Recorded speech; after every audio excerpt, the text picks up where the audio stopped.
Տեղի ունեցավ Երևանի քաղաքապետարանի 2026 թվականի առաջին գործակարգավարական խորհրդակցությունը։ Ինչպես եւ սպասվում էր, նիստը սկսվեց տոնական եւ հետտոնական օրերին մայրաքաղաքում տեղացած ձյան եւ այդ ուղղությամբ քաղաքապետարանի համապատասխան մարմինների կատարած աշխատանքների մասին զեկույցով։ Նշվեց, որ մայրաքաղաքում ձնամաքրման աշխատանքներին ներգրավել են յաշր բազմաֆունկցիոնալ ավտոմեքենաներ, 50 փոքր չափի խոզանակավոր տեխնիկա, Բելարուս տեսակի 7, Քար տեսակի 2 տրակտորներ եւ 10 ինքնաթափ մեքենաներ, իսկ վերջին 15 օրերին էլ ձնամաքրման աշխատանքներին օգտագործվել է մոտ 6500 խորանարդ մետր աղ ավազային խառնուրդ։ Չնայած քաղաքապետ Տիգրան Ավինյանը ձնամաքրման աշխատանքները առաջնային եւ երկրորդական ճանապարհների մասով դրական գնահատեց, բայց դժգոհեց վարչական շրջանների կատարած աշխատանքներից։ Ըստ նրա, որոշ վարչական շրջաններում համապատասխան մարմինները չեն տարել իրազեկման աշխատանքներ, որ տնտեսվարողները տեղեկացված լինեն ձնամաքրման աշխատանքներում իրենց պարտականությունների մասին։ Մենք ունենք վարչական շրջաններ, ովքեր որ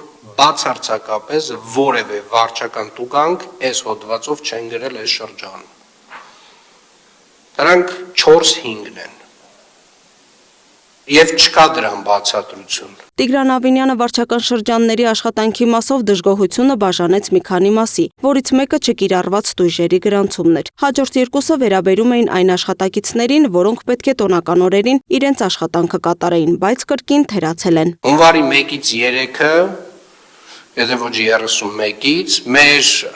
վարչական շրջաններին հատուկ մի 2 տարի առաջ քննարկեցինք, հատուկ աշխատակիցներ առանձնացրեցինք, որպեսզի վարչական շրջանները ունենան գործիք աղբահանության մաքրման հետ կապված աշխատանքները պատշաճ իրականացնելու եւ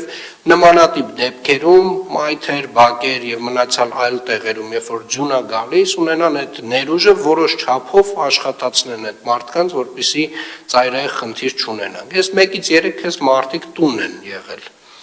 Նոր տարի էին անում։ Հասկանում եմ իհարկե, դա էլ է մոտեցում, բայց այն մոտեցումը չի, որի մասին ես խոսել եմ տարվա վերջին։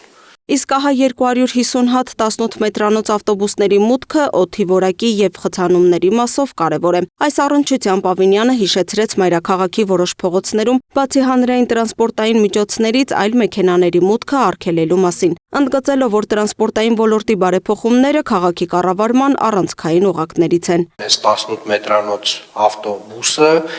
փոխարինում է, չգիտեմ, 80-ից 100 մարդատար ավտոմեքենա եւ կարող ենք այս համեմատականները շատ հստական են, սա առաջին իհարկե գործոնն է։ Երկրորդ գործոնը իհարկե վերաբերում է օդի որակին եւ օդի որակի տեսանկյունից այս ավտոբուսները գրեթե կարելի ասել գրեթե չէ, առհասարակ արտանետումներ որպես այդպիսին չեն ստեղծում, դրանք էլեկտրական ավտոբուսներ են եւ բացի դրանից նաեւ փոխարինում են ավտոմեքենաներին մարդատար, մոտավորապես եթե 250-ը ամեն 100-ի հետ համեմատենք, ստացվում է 25000 ավտոմեքենայի մասին է խոսքը։ Հաջորդիվ քաղաքապետը գործակարգավարականի մասնակիցների ուշադրությունը հրավիրեց արդեն Երևանում օդի որակի խնդրին, շեշտելով, որ քաղաքապետարանը ավելի շատ կենտրոնացած է վերլուծական տվյալներ տալու եւ դրա հիման վրա գործողությունները կարգավորելու վրա։ Միանշանակ մենք ունենք հնարավորություն որոշակիորեն այս կանխատեսումների հիման վրա իրականացնել գործողություններ եւ նաեւ պետք է խնդրեմ երևի թե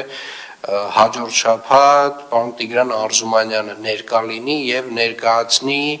իր կատարած աշխատանքը եւ մասնավորապես այն վերլուծությունները, որոնք որ կան, որ մենք որոշակիորեն այս իրազեկվածությունը ինչով է կարեւոր, որովհետեւ ես այդպես մարդկանց հետ խոսակցության մեջ հասկանում եմ, որ կան ինտուիտիվ բաներ, որ մեզ իրապես թվում է, որ օրինակի համար, եթե Երևան քաղաքը վերածվի մի մեծ անտառի, այս խնդիրը կվերանա։ Դա իրականությանը չի համապատասխան։ Դրա ապացույցն է օրինակ Սարայևո քաղաքը Բոսնիա-Հերցեգովինայում, որը ավելի շատ անտառ է, հետո նոր քաղաք, այսինքն անտառի մեջ քաղաք, որտեղ ցուցանիշները խայտառակ բարձր են եւ իրականում այդտեղ կոպիտ ասած ներքին կանաչապատման աշխատանքները այդքան մեծ արդյունք չեն տալիս։ Հավելենք, որ զեկույցներից հետո քաղաքապետին ներկայացվեց նաև հանձնարարականների մասով կատարված աշխատանքը։